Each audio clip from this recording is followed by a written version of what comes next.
12장 1절 말씀, 저희들이 사실 다 외우는 말씀인데 한번 보시길 바랍니다.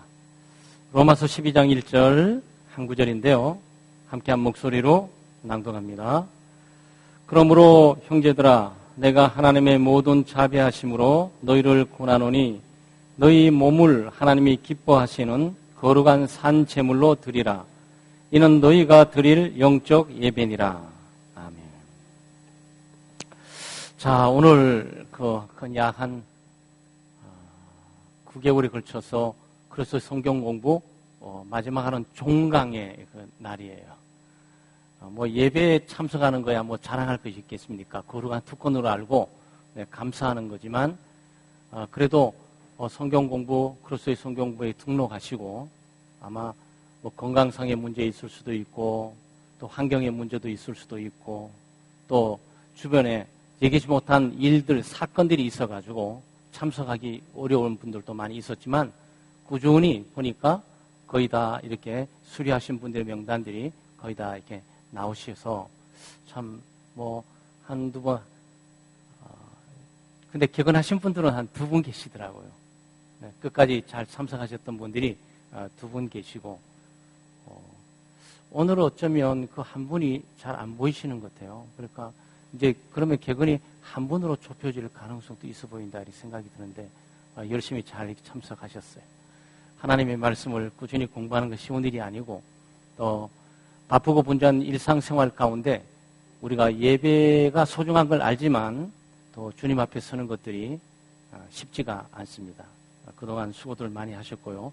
이제 수요 예배의 전환으로 또 이렇게 성경 공부의 강점들이 소위 지금 어떻게 보면 강의식 설교라고 이렇게 보시면 돼요.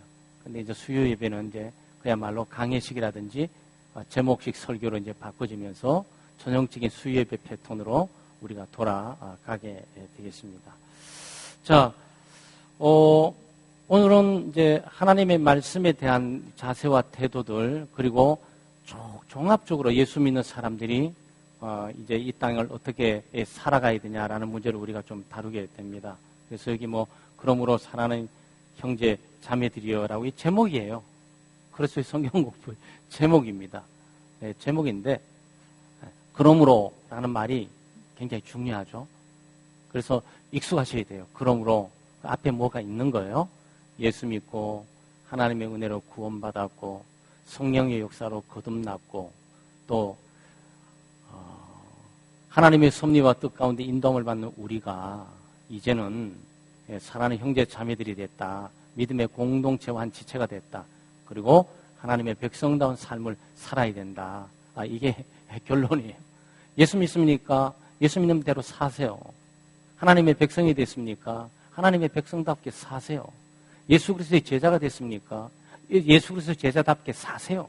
이거예요. 이게 그러므로 이 속에 들어 있습니다.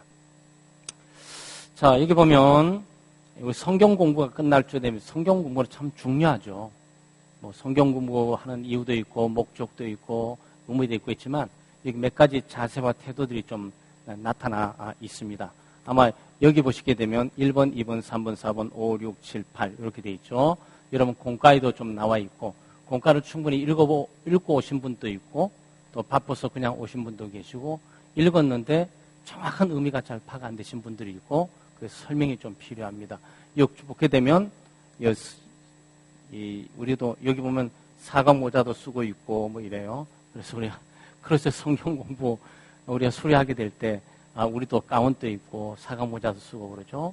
여기는 굉장히 많은 여기 동그란 게 뚝뚝뚝 들어있는 성경이고 여기 있습니다. 이게 수료증 졸업장입니다. 그래서 우리 그리스도의 성경 공부도 수료증을 드립니다. 네, 수료증을 드리고 원래 수료 배지도 있고 있는데 수료증까지는 좀 우리가 준비하고 드립니다. 근데 이게 왜 여기 기록되어 있냐? 성경 공부의 목적이 수료증을 받는 데 있는 게 아니다. 일반적으로 많은 분들이 성경 공부를 하면서 한 과정을 거치잖아요. 제자훈련 초급반, 제자훈련 중급반, 제자훈련 고급반, 그리스도의 성경 공부 1권 그러면서 한 번씩 수료할 때마다 우리가 수료증을 받게 돼요. 그렇죠? 그런데 성경 공부는 수료증을 받기 위해서 하는 게 아니라는 거.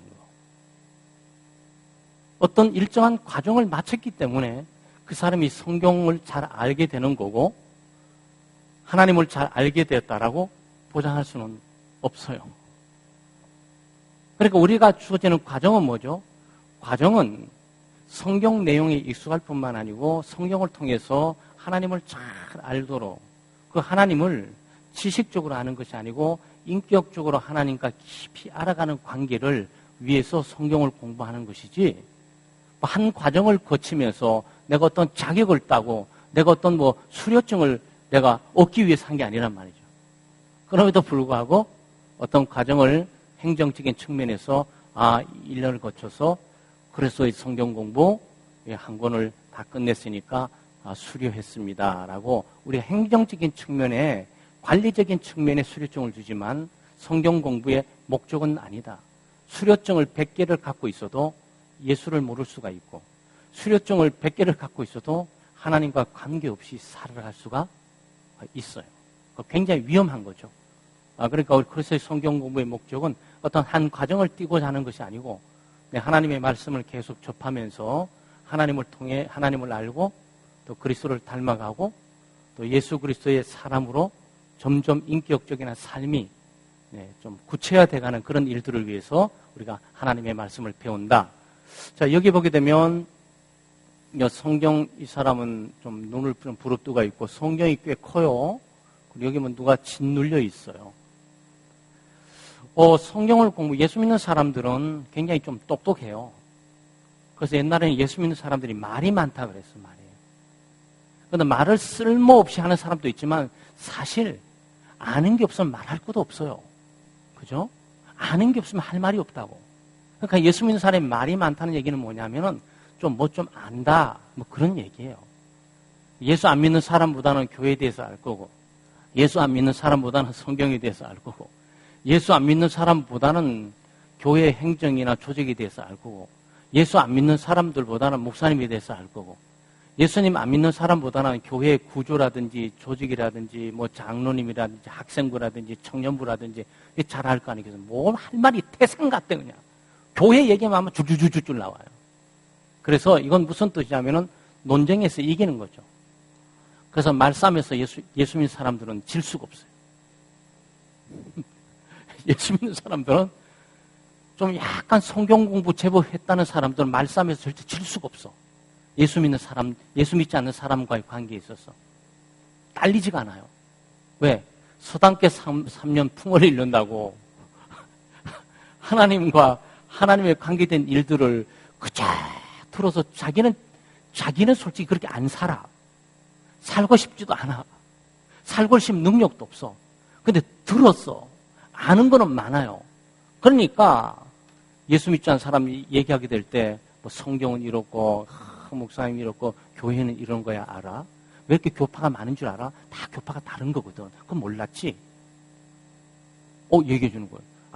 그 교회는 가니까 정말 싸늘하고 그렇게 사람이 사랑이 없어. 몰라서 그래. 자기가 마음이 삐뚤어져 있어가지고 그렇게 느끼는 거야. 교회는 다 예수님의 사랑을 다 갖고 있어. 사랑이 꼭 우해야 사랑인 줄 알아? 다 눈물 뿌리고 봉사하고 애쓰고 근데 그거 다 사랑으로 한 거야. 자기 그것도 모르면서 그런 거야. 말싸움에서 예수님의 사람 안 줘요. 그러니까 이거는 그 말을 하는 거예요.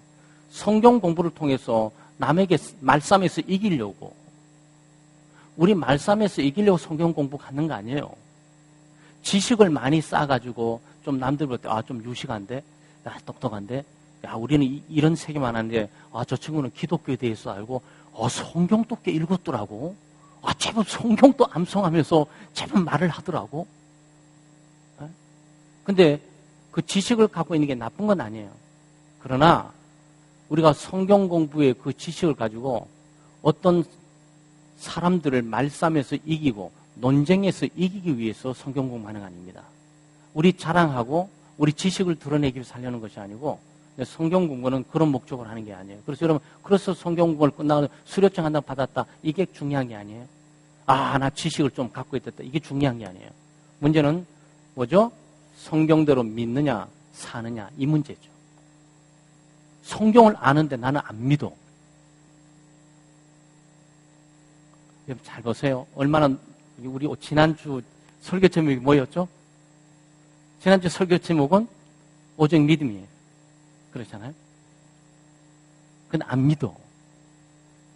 이 목사님 말씀 들으니까 또 이래, 저런데 저렇대. 저 목사님 말씀 들으니까 저렇대.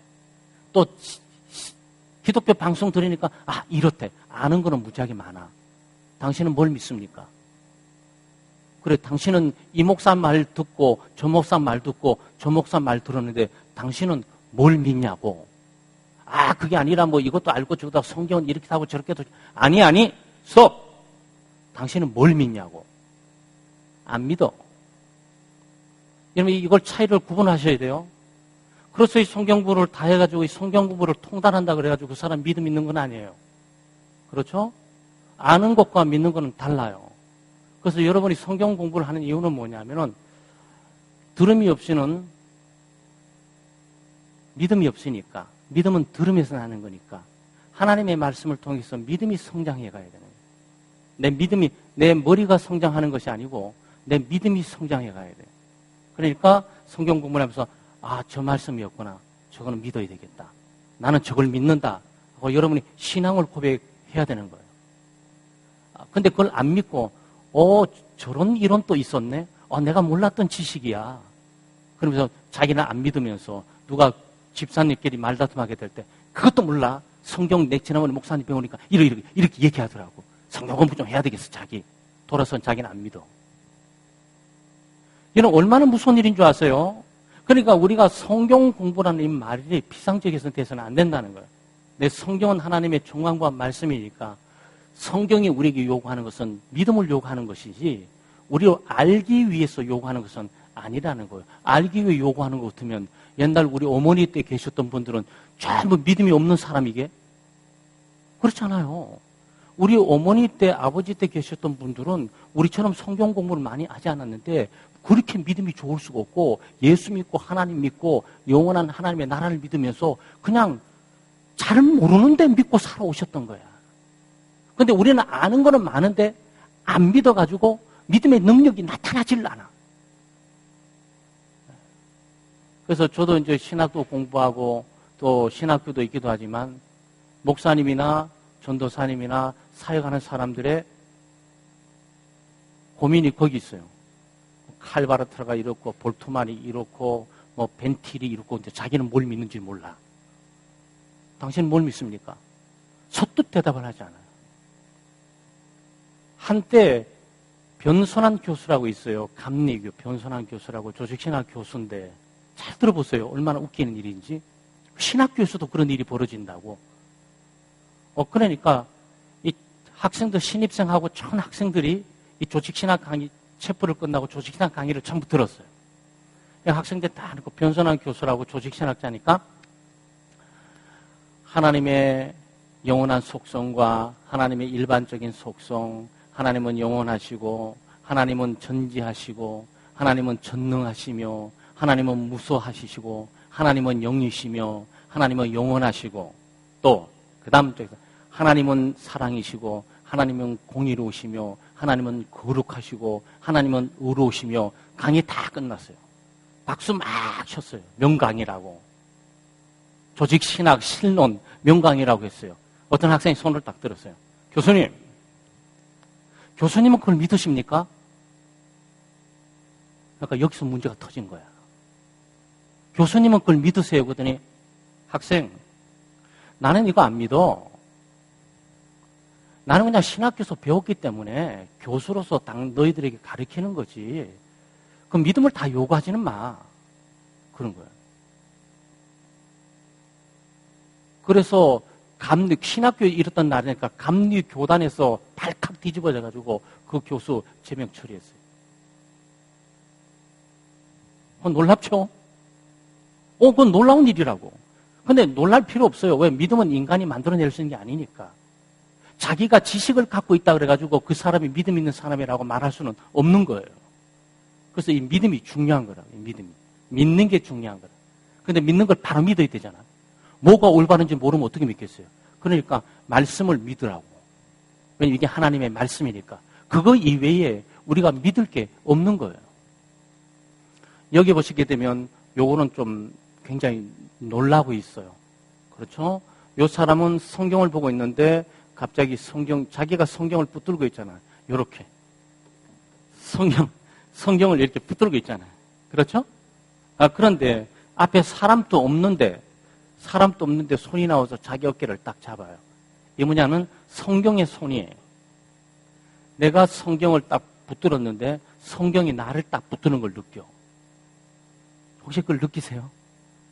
그냥 한번 교회에 나가볼까라고 딱 했는데 이상하게 저 말씀이 점점 되게 다가오면서 나를 붙들고 내 삶을 바꾸려고 그러고 내 인생을 바꾸려고 그러고 내가 잘못된 것을 지적하고 다른 쪽으로 나를 인도하려고 그래요. 좋은 말씀이고 귀한 말씀인데 딱 잡혀요. 그럼 어떡하는 거죠? 그래 어차피 잡힌 바 된 것을 잡으려고 나도 쫓아가자. 이렇게 하면은 그 믿음 있는 사람이에요. 그럼 믿음 있는 사람이에요. 근데 대부분 사람들이 내가 생각하지 않은 그 인생하고 다른데 나는 잠깐 보고 지식만 좀 알고 호기심만 채우고 딱 물러나려고 그랬는데 이게 나를 놔주지 않네? 그래서 두려워요. 그래서 이 사람은 굉장히 두려워하는 모습이 있어요. 깜짝 놀란 거야. 그냥 교회 한번 와보면서 성경 공부 참석하려고 했는데 갑자기 성경 말씀 듣는 순간 하나님의 말씀이 자기 영혼을 헤집으면서 자기를 읽으면서 네가 어떤 존재임을 알려주면서 그리고 너는 타락했고 그리고 너는 이제 영원한 생명으로 나를 따라와야 돼. 붙으니까 나 담배 못 피겠는데 나 술 못 끊는데 나 친구하고 좀 놀아야 되는데 등산도 가야 되는데 이런 식으로 교회만 가면 어떻게 되는 거지? 적당하게 끊어야 되겠다라고 하는 거죠. 하나님 말씀을 거부하는 거죠. 둘 중에 하나예요, 여러분. 하나님의 말씀이 우리를 부르게 될 때, 나를 붙들 때, 하나님의 말씀이 나를 잡을 때, 잡힌 바 된 이것을 더욱더 잡으려고 쫓아가는 사람은 생명의 길로 가는 거고, 하나님의 말씀이 자기를 붙드는데, 이거 잘못하면 이상한 길로 끌려가겠는데, 내가 생각했던 인생이 아니야. 내가 생각했던 삶이 아니야.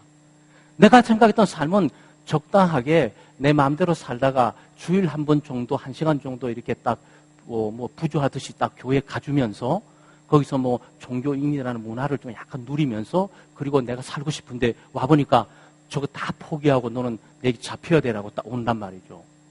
그러니까 여기서 기독교인이 될 수 있냐 아니냐는 아주 중요한 판가름이 여기서 난단 말이죠. 그래서 하나님의 말씀에 잡혀야 돼요.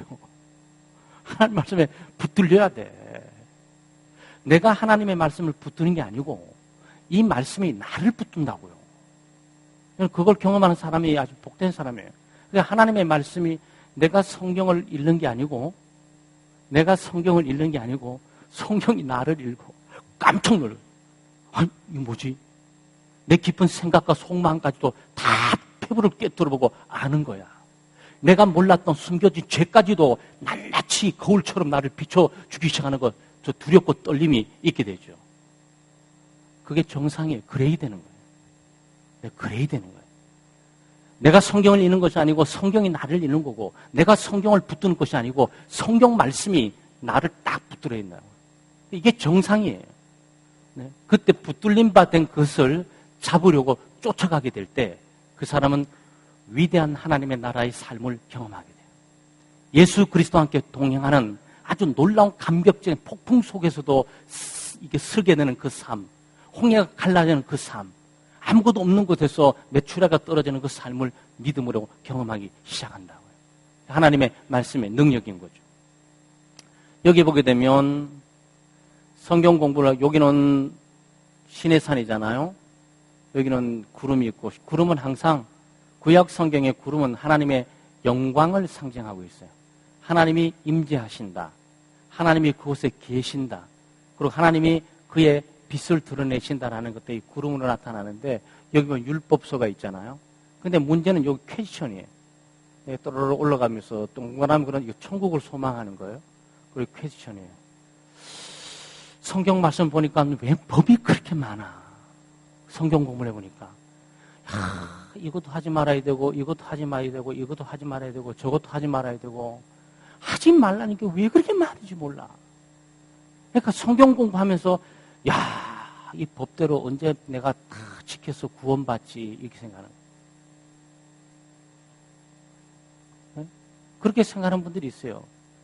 성경을 어설프게 공부하다 보면 성경에 갖고 있는 성경의 본질적인 내용을 파악 못하고 이 법을 다루게 된다고. 그래서 뭘 하지 말라, 뭘 하지 마라, 뭘 먹지 말라, 어디를 가지 마라, 뭘 보지 마라. 어우, 이거 지킬 게 어마무시하게 많은데. 와, 이거 어떻게 다 지키지? 아, 이거 지켜야 천국 갈 텐데. 아우, 자기는 안 지켜줘. 그건 날마다 퀘스천이야. 내가 하늘나라 갈 수 있는지 갈 수 없는지가 퀘스천이야. 왜냐면 이 성경 말씀대로 볼 때마다 지켜본 적이 없어. 그런데 성경은 우리에게 법을 가르치기 위해서 주는 게 아니에요. 규범과 규칙, 규정을 우리들에게 제시하기 위해서 주는 것이 아니고 성경 전체에서 말하는 것은 예수 그리스도를 말하려고 하는 거예요. 예수 그리스도 그분이 하나님의 아들이고 그분을 믿음으로 구원하니까 그분을 영접하라. 이거 말하려고 어마어마한 내용들이 들어가 있는 거예요. 그러니까 예수 그리스도를 영접하고 믿으면 이 모든 문제 말씀이 성취되는 거예요. 그냥 아주 심플한 거예요. 그래서 성경에서 그 발견을 예수 그리스도를 발견을 못한 거야. 성경에서 예수 그리스도의 그분을 발견하지 못하고 법을 발견하면서 자기와 법과 자기가 법을 지키고 얼마나 지키고 덜 지키고 얼마나 많이 지키고 덜 지키고 이것도 또 새로운 걸 알았고 이 새로운 법을 알아가지고 또 지켜보려고 노력하고 이걸 하기 위해서 성경이 주어진 게 아니에요. 성경 공부 말씀이 여러 번 많이 그래서 야, 왜 지킬 것도 이렇게 많고 하지 말아야 될 게 이렇게 많고 그건 아직 성경이 뭔지 모르는 거예요. 그건 아직도 성경이 뭔지를 모르는 거예요. 그 많은 것들이 있는데 이 많은 법들이 뭐지? 아, 내가 지킬 수 없음을 깨닫게 해주는 거구나. 나는 전적으로 무능하고 아무것도 할 수 없는 것을 깨닫게 하기 위해서 주어지는. 그럼 우리를 법이 어디로 인도하는 거죠? 예수 그리스도에게로 인도하는 거죠. 근데 법은 몽학 선생에 대해서 이 모든 성경은 그리스도를 향해 가도록 되어 있어요. 구약 성경은 앞으로 오실 예수 그리스도에 대해서 예언되어 있는 거고 신약 성경은 이미 오신 예수 그리스도를 우리에게 소개시켜 주는 거고 구약도 예수 그리스도고 신약도 예수 그리스도고 구약도 예수 그리스도를 믿는 거고 신약도 예수 그리스도를 믿는 거고 그거예요. 그런데 그게 발견되지 않으면 성경 공부부터 하셔야 돼요. 여기 성경을 달달달달 다 외워도 아직도 그리스도로가 자기의 구세주로 주님으로 필요하고 그분이 나와 함께 있어야 된다는 걸 인식하지 못하고 있다면 성경 공부 전부 다 다시 해야 돼요. 그럼 다시 해야 돼요. 자, 여기 보게 되면 굉장히 성경을 높이 들고 이게 아주 기쁘고 즐거움으로 이 즐거움과 기쁨은 가득 차 있죠. 근데 이거는 성경을 제대로 공부한 사람이에요. 성경을 제대로 공부한 사람은 하지 말래, 하지 말래, 먹지 말래, 가지 말래. 근데 성경을 아직도 뭐 성경을 몰라요. 이야, 기쁘다, 즐겁다, 정말 놀랍다, 감격스럽다. 뭘 발견한 거예요? 예수 그리스도를 발견한 거예요. 이 성경 속에서 예수 그리스도를 발견하고 하나님을 발견하고 구원을 발견한 거예요. 그러니 바로 하나님의 구원은 여기 있고 예수 그리스도의 구원은 여기 있다라고 이 즐거움과 기쁨들을 선포하고 찬양하고 살게 되는 거죠. 그래서 예수 믿는 삶은 지루하고 따분한 삶이 아니에요. 고리타분한 삶이 아닙니다. 아주 몸이 건조해갖고 뭐 억지로 마지못해 이 종교생활을 하는 게 아니에요. 여기서 하나님의 구원, 하나님의 능력, 하나님의 은혜 이런 것을 발견하고 기쁨을 되찾게 만들고 즐거움을 되찾게 만들고 삶의 의미와 목적을 깨닫게 만들고 영원한 하나님의 나라를 보게 하고 그 하나님 나라의 그리스도를 만나게 하고 그리고 이 땅에서 시련과 고난과 어려움과 역경이 있을지라도 믿음으로 복음에 대한 기쁨과 즐거움을 누리고 살도록 하는 거죠. 이 땅의 구원은 기쁨과 즐거움, 평화와 안식이에요. 여러분께 이 땅의 구원은 평화, 안식, 기쁨, 즐거움 이런 걸로 표현돼요. 이 모든 것도 완전하면 하나님의 나라에서 우리가 경험하게 되죠. 죄의 용서의 기쁨과 즐거움, 죄의 정죄와 죄책으로부터 용서함을 받았다는 참된 평화와 안식 이것들이 전부 구원이라고 이것들. 그런데 그것이 어디 있냐고? 성경에서 얘기하고 있는 거예요. 성경이 어디 있다고? 그리스도 그분 안에 이 모든 것들이 있으니까 그분을 영접하라고. 그분을 믿고 신뢰하고 영접하게 되면 죄의 용서의 기쁨과 즐거움을 발견하게 될 것이고 영혼의 짐을 내려놓고 참된 안식과 기쁨을 발견하게 된다는 거예요. 자, 여기 보시게 되면 요거는 지금 선물 보따리를 푸는 거죠. 선물 보따리를 다 푸니까 십자가가 딱 있어요. 그래서 성경 전체가 이 복음을 말하고 있고 하나님의 나라를 말하고 있고 그래서 복된 소식 그리고 하나님의 나라 이게 우리에게 주신 선물이에요. 그 여러분과 제가 예수를 믿고 얻게 되는 위대한 선물은 구원, 하나님의 의 이런 걸로 말하지만 크게 볼 때 킹덤 오브 갓 하나님의 나라를 우리에게 선물로 주는 거라고요. 구약 성경의 주제는 하나님의 나라예요. 신약 성경의 주제는 하나님의 나라예요. 그래서 세례 요한이 말하게 될 때 회개하라 천국에 가까웠다 하나님의 나라가 가까웠다 얘기하잖아요. 네? 그리고 예수님께서도 하나님의 나라가 가까웠다. 그리고 예수님의 말씀 전체는 하나님의 나라에 관한 말씀들이에요. 그 모든 비유들이 하나님의 나라를 얻게 된다는 그런 내용들이에요. 근데 하나님의 나라, 이 선물 보따리 풀면 하나님의 나라가 나와요.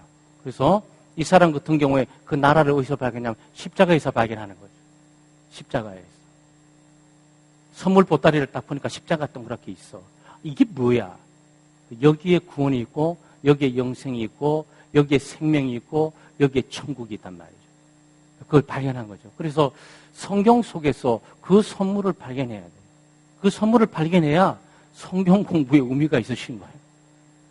우리는 뭐 지식을 증가하기 위해서 또 많이 알아서 다른 사람을 뭐 주눅들게 만들고 다른 사람의 논증 말싸움에서 이기기 위해서 공부하는 것이 아니고 많은 법들을 알아가지고 그 법을 어떻게 지켜서 구원 얻게 될까 이걸 하기 위해서 하는 것이 아니고 예수 그리스도 그분 그 속에 십자가의 죽음 그 사건을 통해서 하나님의 구원과 생명 하나님의 나라의 비밀 그 선물을 우리가 받는 거죠. 이 사람은 지금 그것을 표현하고 있는 거예요. 하나님은 사랑이시다. 여기 쪼매나게 써 있죠. With love God. 하나님의 사랑. 하나님은 사랑이시다. 하나님은 우리를 어떻게 사랑하셨냐. 독생자 예수 그리스도를 우리를 위해서 희생시키기까지 사랑하셨다. 그 사랑은 어떤 사랑이냐. 우리가 하나님을 대적하고 하나님과 원수되고 있고 우리가 불경건했고 하나님의 심판과 저주 가운데 있을 때 영원히 구원받을 수 없고 구원받을 수 없는 그런 위치와 조건에 있었고 저주와 형벌을 받을 가서 그 조건에 있는 그 자를 하나님께서 사랑하셨는데 얼마만큼 사랑하셨냐? 독생자 예수 그분을 아들을 죽기까지 너를 사랑했다. 그리고 그의 죽음은 너의 죄값의 죽음을 대신한 것이니 그를 믿음으로 너의 죄값이 지워진 줄 알고 그를 통해서 내게 오라라고 길을 제시해 주는 거죠. 그게 십자가의 길이고 그게 구원의 길인 거죠. 그게 선물이에요. 선물. 자, 여기 보게 되면 좀 게으른 사람들의 모습, 태만한 사람들의 모습이 나와요. 네, 성경 공부를 성경 위에서 안식과 평화를 찾기 위해서 있는 것이 아니고 성경은 단순히 우리에게 평화와 안식 이것만 주기 위해서 하는 것 아니에요. 그러니까 잘못 오해하시면 예수 믿으러 구원 얻으니까 예수 믿기만 하면 되는 거야. 아무것도 안 해. 그러니까 게으르고 태만하고 나태해지는 거죠. 그 제가 아까 표현을 썼지 않습니까? 잡힌 바 된 그것을 잡으려고 쫓아간다고. 그러니까 하나님이 우리를 잡으면 턱 놓고 이렇게 있는 사람들이 있어요. 그래도 하나님이 끌고 갈 거예요. 그러나 잡은 이것들을 잡으려고 같이 딱 잡을 때 그때 이 온전하고 견고한 믿음 가운데 이 하나님을 향해 나갈 수가 있게 되죠. 근데 이 사람은 그렇지 않고 빈둥빈둥 놀아요. 뭐 예수를 믿는데 봉사한 거 본 적도 없고 기도한 거 본 적도 없고 뭐 헌신하는 거 본 적도 없어요. 그냥 태평세월이야. 아무 걱정도 없고 아무 생각도 없고 예수 믿고 구원받고 편안한 느긋한 거죠. 이제 천국 갈 건 일만 남아있어. 일도 안 해요. 천국 갈 수. 이게 이단들의 그딴 특징들이에요. 왜냐하면은 이단들이 보통 종말이 다가왔다. 예수 그리스도의 제 이름을 기다려야 된다. 그러면 직장 간둬버리지. 네? 집 팔아버리지. 그 재산 가지고 교주들 앞에 다 갖다 주지. 거기서 한 3, 4개월 동안에 산에서 계속 소리치고 부르짖으면서 아무 일도 하지 않고, 산에 왜 가 있냐고. 가정도 돌보고, 직장 일도 해야 되고, 사회 빛과 소금 일을 해야 되고, 전도도 해야 되고, 할 일이 태산 같은데, 왜 산에 가서 멍하게 하늘을 쳐다보고, 믿음 좋은 척하고 있냔 말이죠. 그거 잘못된 거예요. 예수님은 성경 공부를 통해서 게으른 제자를 부른 적이 없어요. 네, 부지런하고 근면하게. 그래서 고대부터 우리 한국 기독교의 역사의 여명을 깨운 것도 이 부지런함과 근면함인데, 이 부지런함, 근면함이 새벽 기도부터 시작을 했죠. 네, 새벽을 가르고, 한국인들 원래 부지런하기도 하지만 먹고 마시는 것에 부지런하기만 해서 살아가는 아니잖아요. 네, 영원한 지혜를 향해 부지런함이 있어야 되는데, 한국분들 그거 열심히 했어요. 네, 부지런하게. 열심히. 그래서 우리 한국 분들이 오바마도 인정하지만, 오바마 미국 대통령이죠. 그분이 한국 사람을 굉장히 좋아합니다. 그래도 김용 총장이라고 한국 사람 세계은행 총장으로 지명을 했는데도 그 여파도 있어요. 왜냐면 자라면서 학교에서 한국 애들 보니까 굉장히 열심히 하거든, 공부를. 열심히 하거든요. 그러니까, 저 뭐지? 자기 엄마 아빠들 보니까 엄마 아빠들도 그냥 개미처럼 새벽부터 나와서 일하고 이민사회 가운데 자식을 위해서 헌신하고 살아가는 그 모습을 너무나 잘 본 거예요. 그런데 그런 민족이 드물어요. 그런 민족은 또 하나가 있는데 그게 유대인들입니다. 유대인들. 그 게으름을 용납을 하지 않는 거죠. 그래서 예수 믿는 사람은 게으를 수가 없어요. 게으르서는 안 돼요. 일하기 싫은 사람 먹지도 말라 그랬어요. 일할 게 없어도 찾아서 일하셔야 돼요. 그게 예수 믿는 사람들이에요. 왜냐하면 하나님이 내 생명 연장시켜 줬는데 유명무실하게 살다 갈 수 없잖아요. 밥만 먹고 축내다 갈 수는 없잖아요. 이 땅에서. 여러분 잘 생각해 보세요. 이 땅의 모든 생명체는 말이죠. 나름대로 다 희생해요. 네? 그래서 먹이 사슬이 있잖아요. 이 땅에는 먹이 사슬이 있어요. 그렇죠? 동물들은 식물들을 먹고 또 동물들 가운데 약한 동물들은 또 잡아먹히고 센 동물들은 먹고 그 위에 동물을 또 먹고 그러니까 여러분 다 먹고 먹히는 것처럼 보이지만 그게 생명을 이어나갈 수 있는 유일한 방안이에요. 이 말은 뭐냐면은 생명이 생명을 살리는 거예요. 자, 그러면 여러분 오늘 아침에 콩나물 먹은 사람이 있으면 콩나물이 생물입니까? 생명이 있어요? 네, 콩나물이 생명이 있습니다. 여러분 그 생명을 죽여서 그 생명이 희생돼서 여러분의 먹음으로써 여러분의 생명력이 있는 거예요. 그 고기든지 생선이든지 야채든지 뭐 관계없어요. 뭐 여러분이 먹는 밥상이나 모든 것들은 생명체들로 가득 차 있다고. 최소한 그 생명체들은 나라는 한 생명을 위해서 희생한 거잖아요. 근데 나는 그걸 먹고 빈둥빈둥하게 날마다 TV 틀고 놀고 있어. 그건 죄예요, 그거는. 하나님이 그 삶을 용납하지는 않습니다. 특별히 예수 믿고 신앙생활하는 측면에 있어서. 그래서 우리가 성경 공부하는 사람일수록 부지런해요. 부지런할 수밖에 없어요. 태만하고 나태하고 게으름은 있을 수 없고 공존할 수가 없어요. 그건 하나님의 백성 나라에서 그런 것도 인정이 되지는 않습니다. 자, 여기 보게 되면 섬기는 모습이죠. 발을 갖고 섬기게 되는데 하나님의 각 개인의 섬김을 존중하십니다. 그래서 성경 공부를 많이 할수록 자기의 부족을 깨닫는 거고 성경 공부를 제대로 할수록 인간의 본분을 깨닫고 삶의 의미와 목적을 깨닫는 거고 자기 성경 공부를 더 열심히 할수록 희생하고 살아가야 되겠다. 내가 다른 사람을 섬기고 종으로 살아가야 되겠다. 지금까지 내가 주인으로 살아온 거예요. 지금까지 만약에. 예수 믿기 전까지는 내가 주인이에요. 엄마, 아버지도 내가 사랑을 하지만 엄마, 아버지 나를 위해 존재해야 돼요. 엄마, 아버지 나를 버리는 순간 엄마, 아버지는 인정을 안 해요. 역사의 주인공, 역사의 영웅인 나를 위해서 모든 생명은 존재하게 된다.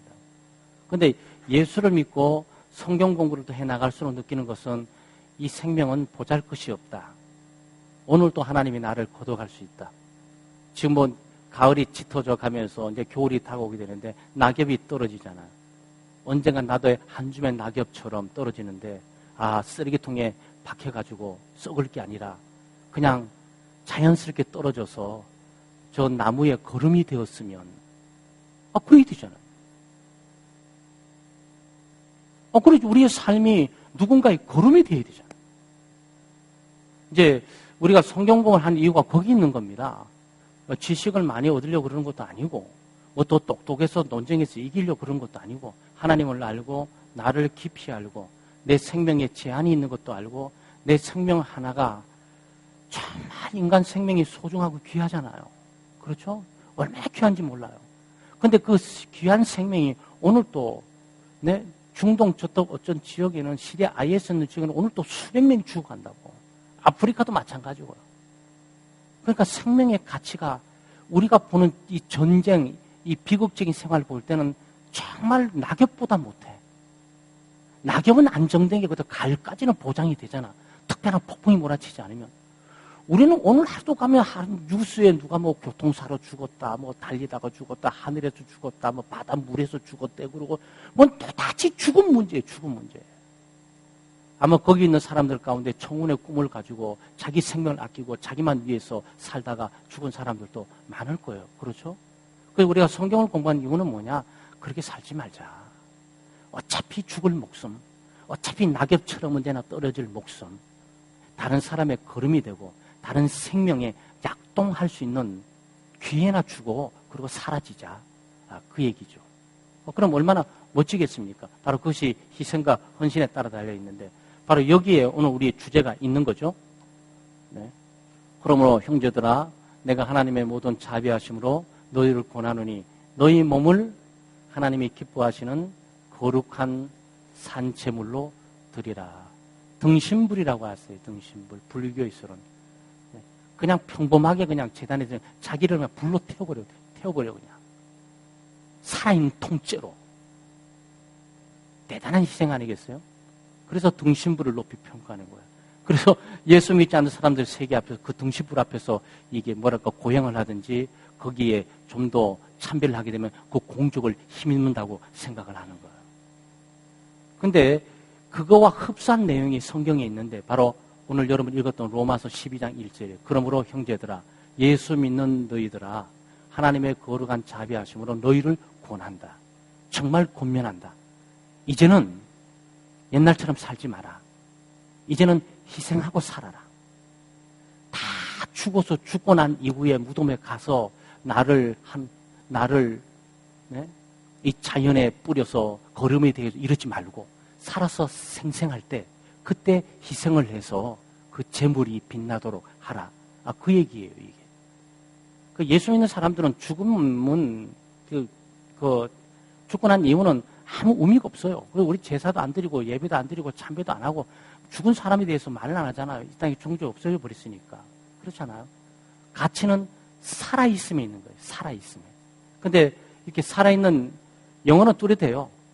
영어는 거룩한 산 제사로 드리라. 이걸 living 살아있는 sacrifice 살아있는 희생 제물을 드려라. 그거예요. 뭐를? 너의 몸을. 그 이거죠. 그러니까 이거 예배에도 적용되지만 이걸 무엇을 말하는 거죠? 내가 주일 한 번 나와서 예배를 드리는 것이 아니고 아침에 일어나서 하루 종일 살아있는 이 삶의 현장 속에서 나는 하나님을 섬기도록 부름받았구나라는 부분을 우리가 깨닫는 거죠.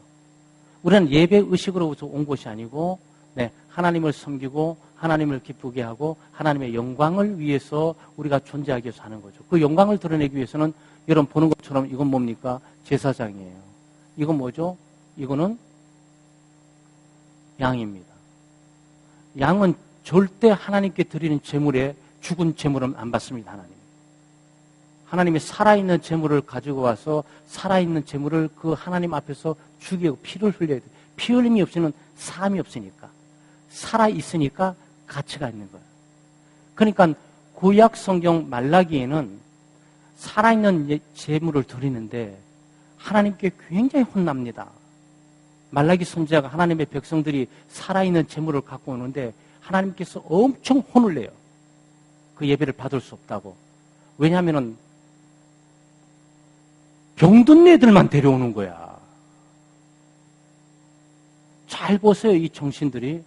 그러니까 양이 있는데 양 가운데 가장 가치가 있고 가장 생명이 있고 가장 풍성한 요 재물을 하나님께 드려야 되잖아.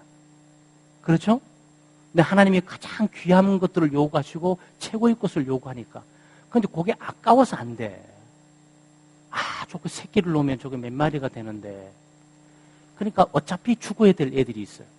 빌빌거리면서 쫄룩쫄룩거리고 저 일주일 가겠는데 그는 그래도 살아있어. 어차피 없어질 거야. 그러니까 슬쩍 그걸 가지고 와서 하나님께 바친 거예요. 그러니까 하나님께서 화가 나신 거예요. 말라기 선지자에 그렇게 돼 있어요. 화가 나신 거야. 나를 모독하고 마당만 밟을 뿐만 아니고 나를 없인 여긴다고. 그 따위 식으로 나를 섬기려면 아예 갖고 오지도 말라고. 지금 이것도 마찬가지예요. 우리가 하나님을 섬기는 것은 젊었을 때, 살아서 약동하게 될 때, 내가 이 세상에 돈도 벌고 명예도 얻고 권세도 얻고 그 종료한 시간을 하나님께로 드려질 때 그 의미가 더 깊다. 이런 얘기예요. 그렇다고 해서 연세 되신 분들의 봉사 헌신들, 어린아이들 봉사 헌신들이 나쁘다고 말하는 게 아니에요. 우리가 중요한 것은 살아있는 헌신을 해야 된다. 그 살아있는 헌신은 뭡니까? 예수 그리스도를 믿음으로 하나님의 뜻에 부응해서 살아가는 삶의 반응이 하나님은 그것을 살아있는 예배로 간주하시면서 그 예배를 기쁨으로 받으신다는 거죠. 그러니까 우리가 주일날 오는 그 예배는 의식적인 예배예요. 그렇죠? 예배가 딱 의식화되어 있어. 거기서 예배 드리고 싶은 마음도 없고 찬양하고 싶은 마음도 없고 졸려갖고 이루고 있어도 한 시간은 간다고. 그런데 하나님이 그 예배를 받겠냐고. 하나님이 그 예배를 받겠냐고. 나 같으면 안 받아요. 제가 목사고 그렇지만 제 눈에도 거슬리는데 하나님께서 받으실 리가 없죠. 그런데 어제는 뭘 했냐고. 여러분 이거 굉장히 심각한 문제예요. 그러니까 이것은 하나님께 우리가 살아있는 채로 드려야 된다. 잠자는 채로 드리는 이것도 말고 죽은 것도 말고 믿음도 죽어버리고 의식도 죽어버리고 정신도 죽어버리고 살고 싶은 의욕도 없고 교회 가고 싶은 의욕도 없고 예배드리고 싶은 의욕도 없고 찬양하고 싶은 의욕도 없고 의무니까 거기 가서 앉아서 이러고 있다가 한 시간 때우다가 휙 가는 거 회개해야 돼. 그거 진짜 회개해. 하나님을 극히 모독했어. 감히 하나님의 보좌 앞에서 극히 모독한 거야. 그 자체로 이미 죽은 예배인 거예요. 왜 그런지 아세요? 의식이 죽어 있어. 하나님은 만왕의 왕이시고 영광을 받으시고 그분은 찬양과 경배를 받으시고 그분은 내 인생이 가장 고귀한 것을 받으셔야 될 분이시다라고 고백을 하지 않는 거지. 이 세상에 쓸만한 거 다 써보고 피곤한 지친 몸만 있고 당신 필요해서 내가 왔으니까 복 주시오. 이거 안 돼요, 여러분. 이거 안 돼. 이거 안 돼요. 그래서 로마서 12장 1장은 생명이 있는 말이에요. 그러니까 로마서 1장부터 11장 마지막 절까지는 너희가 예수 그리스도 죄인 되었고 하나님의 진노와 심판 가운데 있는데 하나님께서 예수 그리스도를 너희에게 줬고 성령을 통해서 믿음으로 말미암아 구원을 얻고 하나님의 백성이 됐고 죄 용서를 받았으니까 그러므로 제일 먼저 예배해라. 어떤 예배? 주일날 하는 예배만 하지 않고 주일을 포함해서 모든 날을 살아있는 sacrifice, 희생하라. 너희의 희생을 달라는 거예요. 하나님이 그래서 우리는 이미 축복을 다 받은 사람이니까 축복받은 거에 은혜 감사해서 하나님께 드리는 것이지 하나님께 복받기 위해서 협상하기 위해서 헌금하고 협상하기 위해서 시간 좀 내서 이 정도에 드렸으니까 이 정도 좀 주시오. 이런 거는 그건 불교 빨리 가셔야 돼. 그건 불교에 빨리 가셔야 돼. 우리 예수 그리스도는 그런 식으로 하나님을 섬기지 않습니다. 이미 나 같은 죄인 살리신 그 은혜가 너무 놀라워서 감히 하나님의 보좌 앞에 나갈 자격이 없는 불러주셨으니 총알처럼 달려가서 가장 좋은 것을 하나님께 드리며 내가 나를 구원해 하나님께 내가 영광을 돌립니다. 이렇게 가야지. 그게 뭐죠? 그게 살아있는 믿음이고 그게 살아있는 정신이지. 그렇잖아요. 좀 그 예배를 드리라는 그런 얘기입니다. 자, 마지막 보게 되면 우리가 이거 하나님이시죠. 저는 하나님 완전하시고 온전하시면서 하나님 모든 것을 지배하고 통치하고 다스리는데 우리 삶 전체를 지배하고 통치하고 다스리세요. 그리고 먹고 마시는 문제 있죠. 네. 그래서 예수 믿는 사람들은 너무 안 먹어도 안 돼. 다이어트 한다고 몸부림하는 그거는 왜 다이어트 해야 되는 건데? 여러분 좀, 우리 용사고 들으세요. 왜 다이어트 하려고? 어떤 남자를 기쁘게 하려고 다이어트 하냐고? 그 다이어트 하는 게 정말 하나님을 기쁘게 하는 거냐고? 여러분, 예수 믿는 사람 정신 바짝 차려야 돼요. 예수 안 믿는 사람 사는 것처럼 살 수 없어요. 네? 먹고 건강해야 되잖아요. 적당하게 먹고 적당하게 운동하면서 적당하게 먹어가지고 건강을 유지해서 건강한 몸으로 하나님께 영광을 돌려야지. 굶고 쫄쫄 굶고 또 굶고 또 굶어갖고 빼빼 말라가지고 비틀비틀 거리면서 어떻게 하나님 일을 하려고? 그거 안 돼요. 심한 다이어트 하는 사람은 없어서 다행이에요. 다이어트 하는 사람이 있으면 회개하셔야 됩니다. 이유 없이 다이어트 하는 거. 근데 내 체중이 75kg 나가야 되는데 150kg 나가야 돼. 그거는 목숨 걸고 다이어트 하셔야 돼요. 그것도 죄예요. 왜? 너무 많이 먹어도 안 돼. 너무 많이 먹어도 안 돼. 너무 많이 먹어갖고 비만 되는 정도 되게 되면 신경 바짝 쓰면서 이거 하나님의 뜻이 아니다라고 기도하기 시작하시면서 자기 몸 관리에 들어가셔야 돼요. 여러분 왜 그렇습니까? 하나님께서 먹고 마시는 문제까지도 하나님의 영광을 위해서 하도록 돼 있어요. 자기만 먹고 싶다고 먹고 안 먹고 싶다고 안 먹고 그럴 수 없어요. 하나님의 영광을 위해서 먹고 하나님의 영광을 위해서 안 먹어야 된다니까. 너무 살쪄갖고 비대해서 체중이 올라가고 고혈압이 되고 진행되는데 또 먹자 또 먹자 하나님이 주신 거 감사하게 또 먹자 이러면 안 돼요. 너무 먹었구나. 회개해야 되겠다. 내가 탐식이 심하구나. 주여 용서하시고 입을 좀 밥만 듣게 해주시고 소화가 안 되게 주시옵소서. 이렇게 해서 안 먹어야지. 너무 또 빼빼 말라가지고 몸부림하고 있으면 주여 입맛 돋고 주시고 먹는 것마다 소화가 잘 돼가지고 살 좀 포동포동 찌게 해주시고 보기도 좀 좋게 해주시고 힘도 좀 쓸 수 있도록 도와주세요. 여러분 이렇게 기도하셔야 돼요. 그리고 요즘 저도 여러분들 주여 저 설교하고 있습니다. 저 옛날에 30대 제 사진 보니까 머리카락도 이렇게 많아가지고 너무 좋은데 저는 요즘 그걸 보니까 머리카락이 지금 많이 빠진 것 같습니다. 주여 머리카락 몇 개 좀 주십시오. 나 이거 기도하고 있어요. 나 이거로 기도하고 있어. 어떤 분들, 집사님도 그러고 누가, 목사님 여기 심는 데도 있고요. 또 대학병원 가면 괜찮고 그러는데, 저는 그게 좀 지금 내키진 않아요, 지금은요. 주여, 심는 거 돈 또 들어가는데 그냥 나게 해주세요, 그냥. 나게 해주시니까 빠른 것 같아요. 그렇지만, 저는 나게 해준다고 그것만 믿고 있지 않고, 좀 관리를 좀 하려고 노력해요. 저 나름대로 그냥 돈 안 드는 방법으로 몇 번씩 이렇게 팍팍 때리기도 하고 혈압이 잘 되면 잘 모르겠어. 근데 왜 그러느냐? 저 괜히 폼 잡고 그러는 것이 아니고요. 우리 몇 분 또 그러시고 또 제가 옛날에 캐나다 가니까 이 처제나 집안의 가족들이 깜짝깜짝 놀리더라고요. 내 머리털 빠진 게 이렇게 가슴 아파하고 시험에 드는 거구나. 나 시험에 들게 하지 말아야지. 그 생각 나이는 다 빠져도 상관없어요. 결혼했고 지금까지 살아왔는데 빠진 들 뭐가 이유하겠습니까? 근데 목사님 저 머리 봐 그래서 은혜가 안 돼가지고 저 목사님 같은 머리 어떻게 하면 안 되겠어? 좀 심으셔야 되는데 계속 집사님이 이러고 있으면 머리 심으라서라고 시험에 들지 않게 해야지.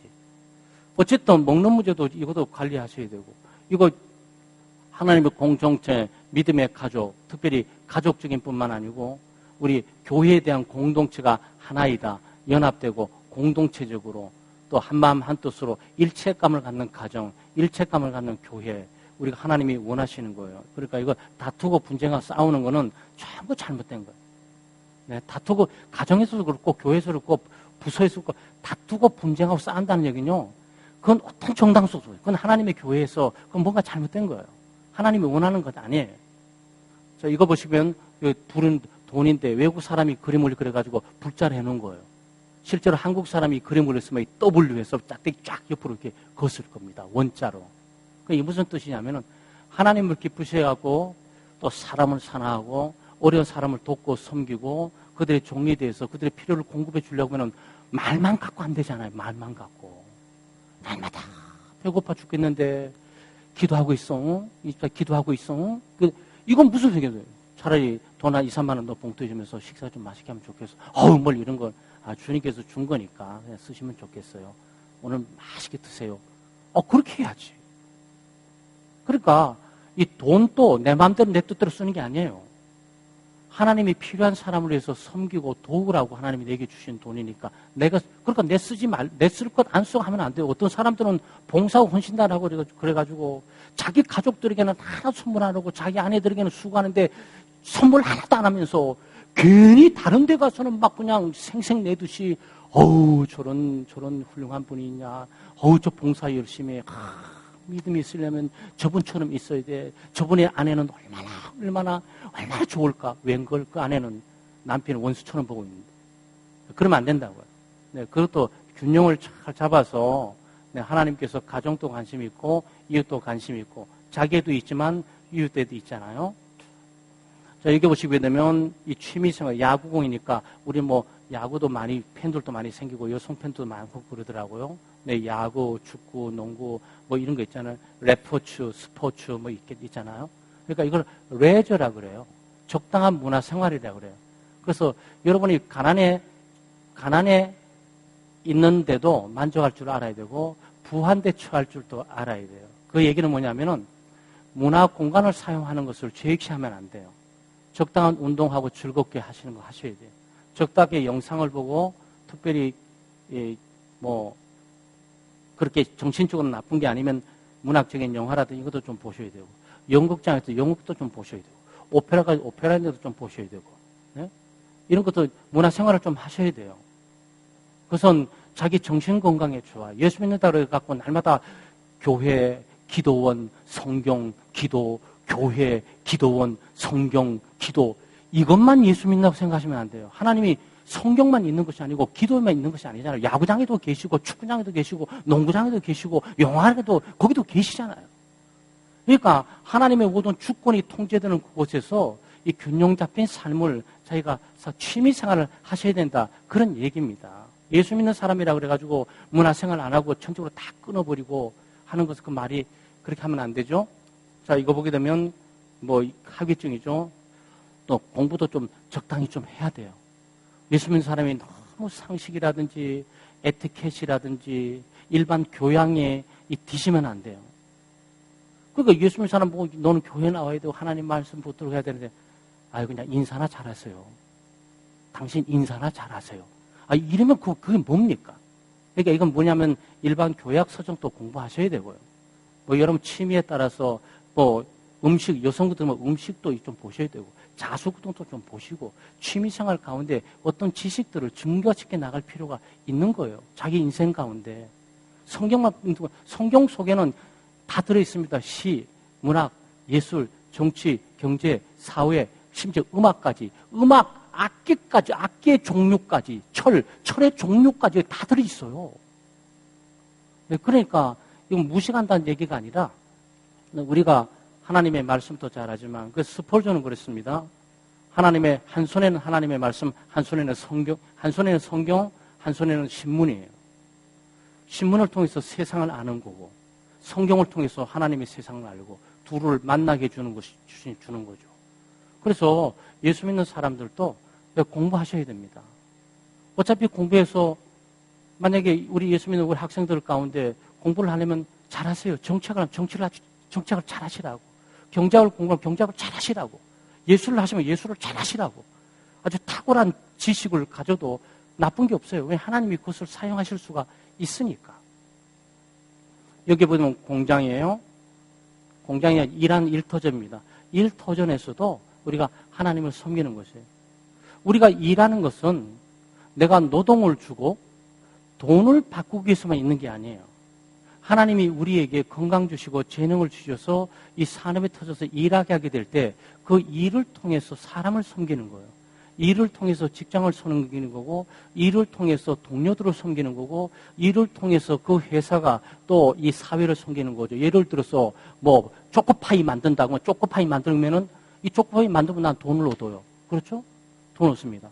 그럼 내가 돕고 애쓰기 때문에 함께 돈을 버는 문제 때문에 우리 공장에 일하는 같은 사람들이 다 동일하게 돈들이 지급받는 일들이 있게 되는 거죠. 뿐만 아니고 여기서 나오는 초코파이는 어떤 어린아이뿐만 아니고 어른들도 교제를 나올 때 즐겁게 먹고 마실 수 있는 기회를 준단 말이죠. 그게 다 연관되어 있는 거예요. 그러니까 내가 그냥 한 장소에 가서 일만 하고 돈만 받아온다 이런 차원이 아니고 예수 믿는 사람은 하나님께서 일을 통해서도 그곳에 그 사람을 통해 일을 하시고 역사하신다. 거기서 하나님의 뜻을 수행하는 일들을 위해서 그것이 예수 믿지 않는 사람 그걸 천직이라 그러잖아요. 그 직업은 천직이에요. 하나님께서 내게 주신 것이다라고 믿고 일하는 사람은 그게 천직이라고. 그 사람 행복한 사람이에요.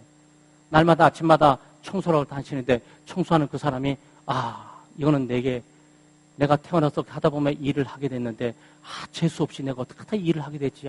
평생 일만 하게 돼. 불평불만하다가 인상 찌고 그리고 마음속 가슴 상처받고 일하면서 평생 보내는데 어떤 사람은 그래 내가 어떻게 하도 이 길을 왔지만 이게 천직일 거야. 이게 하나님이 나에게 주신 거야. 그래 내가 하나님 일을 하고 노력하면서 봉급은 적게 받든 알맞게 받지만은 혹시나 일하는 걸 통해서 주변에 지나가는 사람들이 깨끗한 도로를 가게 될 때 기분 좋다 깨끗하다 밝은 모습으로 가게 만드는 그 얼마나 좋을까. 그건 천직을 갖고 있는 사람들이 살고 있는 사고 방식이라고요. 그런데 예수 믿는 사람들은 그 방식으로 사는 거예요. 여기 보시게 되면 정부에 관계되고 이거는 교회에 관계되는 거죠. 그래서 하나님은 정부도 관여하시고 교회도 관여하시는데 예수 믿는 사람들은 정부와의 관계도 갖고 세금 문제, 교육의 국방의 의무 문제, 세금 문제, 납세 의무의 문제, 교육 문제 뭐 이런 게 전부 있잖아요. 그래서 국가에 관계된 모든 일들을 우리가 지키고 따르고 국정에 대한 것들을 신뢰하고 물론 우리가 투표를 통해서 맡기지만 국정에 맡겨진 것들을 하나님께서 하시는 것으로 알고 좋은 정책들을 함께 힘을 모아갈 수 있는 것 따라가는 것도 그 백성들의 의무와 책임이고 기독교인들의 책임이라고요. 돌만 던지고 대모만 하는 것이 능사는 아니다 이런 말이 되겠죠. 물론 억울하고 어려운 일이 있으면 합법적인 경로를 통해서 언제든지 소위 자신들의 어려움들을 호소할 수는 있지만 우리가 폭력혁명이라든지 무효혁명을 통해서 일을 진행하려고 하는 사람들은 아닙니다. 모든 권세들에게 굴복하도록 하나님께서 이 사회체제를 그렇게 하신 거죠. 그리고 이 교회에 오게 되면 하나님께서 교회를 치리하고 통치하시는데 교회에서도 질서가 있잖아요. 교회 법도 있고 또 그래서 교회 생활 속에서도 예배 의무, 그 다음에 기도의 의무들, 성도의 교제의 의무들, 자기에 맡긴 직분의 의무들을 이런 거를 감당해 나가면서 하는 거죠. 그러니까 예수 믿는 사람은 뭡니까? 엄청 바빠요. 예수 믿는 사람 바빠요. 그러니까 게으를 수가 없어. 왜냐하면 가정에서도 가정일 해야지, 직장에서도 직장일 해야 되지, 또 교회 가야 돼. 교회에 가면 직분을 또 맡아. 그러니까 이 직분을 짐이스럽게 따지만 직분을 용감한 걸로 보게 될 때 기쁨과 즐거움을 주는 이 자원들이거든요. 그건 어떡합니까? 직장과 가정과 교회를 균형을 잡아가야 됩니다. 자기의 건강, 자기의 환경, 자기의 여건 가운데.